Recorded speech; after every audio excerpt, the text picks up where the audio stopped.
नमस्कार, मी ॲडव्होकेट मिलिंद खोले. नातं एक सुई दोऱ्याप्रमाणे असतं. सुईमध्ये धागा जर ओवला तर शिवलं जातं, पण तो दोरा जर निसटला तर विषय संपला. त्याचप्रमाणे नवरा बायकोंचं हे नातं अतिशय नाजूक असतं. लग्न झाल्यानंतर समजा जर छोट्याशा कारणामुळे जर दोघांमध्ये जर मतभेद निर्माण झाले आणि ते मतभेद जर योग्य वेळेला सोडवले नाहीत, आपण सोडू शकत नाही, पण मध्यस्थितीने जर तो विचार करून जर प्रामाणिकपणे दोघांच्या आईवडिलांनी सहमतीने जर करून तो सोडवला, तो धागा टिकतो आणि ते विषय कपडे शिवले जातात. पण याच्यामध्ये वेगळंच आहे. बायकोला राग येतो नवऱ्याचा येतो, पण त्याबरोबर त्यांच्या आईवडिलांचा सगळ्यांचा येतो. कारण छोटंसं असतं.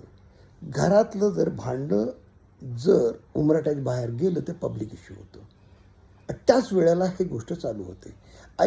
बायको लगेच काय करते, आईला फोन करते की मला त्रास होत आहे, आणि आई मोठ्या रुबाबात तिकडनं सांगते की पोरगी काळजी करू नकोस, तुझा बाप जिवंत आहे, तुझी आई जिवंत आहे, तुझा भाऊ जिवंत आहे, कपडे बोऱ्या बिस्तर घ्या तुरंत ये इकडे परत. त्यावेळेला रागाच्या भरात तो निघून जातो आणि भाऊ आईवडील म्हणतात त्याला की आपण थांब, तुझ्या नवऱ्याला चांगला धडा शिकू, त्याला चांगली अक्कल शिकू. पण एक लक्षात ठेवा की ज्या वेळेला तुम्ही घर सोडून जाता, उमराटाच्या बाहेर जाता, त्यावेळेला एक जागा अशी ठेवा की ती जागा तुमची परतीचा प्रवास असू शकते. पण तर तुम्ही जर सगळे प्रवास जर बंद केले तो त्रास होतो. आणि त्यावेळेला आई वडील पोरीला सांभाळतात, मोठ्या प्रमाणे चांगलं सांभाळतात, पण 1 महिना 2 महिने 3 महिने तीच पोरी त्यांना जड व्हायला लागते. त्याच्यानंतर ती नकोशी वाटायला लागते. त्याच्यानंतर तिला टाकलेली असं संबोधित केलं जातं आपल्या समाजामध्ये. त्यावेळेला बाप काय म्हणतो, काही हरकत नाही, आपण दुसरा बघून देऊ. तर दुसरा चांगला कशावरून, दुसरा नाही तिसरा बघून देऊ, तिसरा चांगला कशावरून. म्हणजे त्या पोरीची रिस्पेक्ट काय. पूर्वीच्या काळामध्ये लग्न झाल्यानंतर आई वडील पोरीच्या घरातलं पाणीसुद्धा पित नव्हते आणि ते पाप होतं. पण आता चक्क अख्ख्या मुलीला घरी येऊन ठेवतात,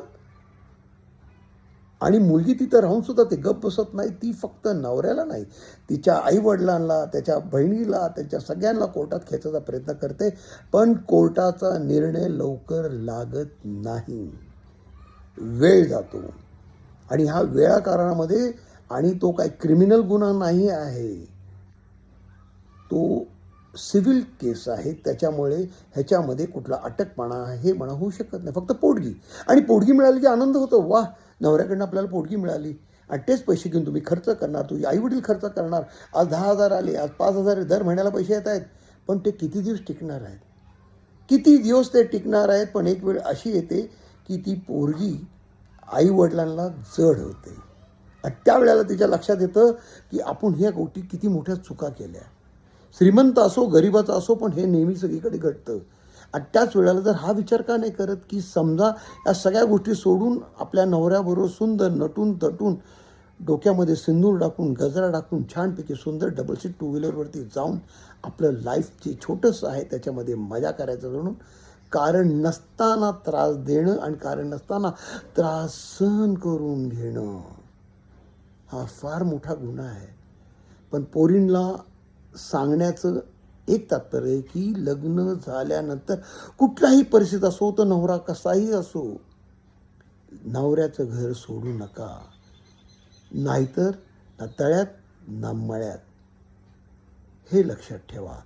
आणि कुठलीही आई वडील तुमच्या शेवटपर्यंत तुम्हाला सांभाळ करू शकत नाही. Got it? Better get it.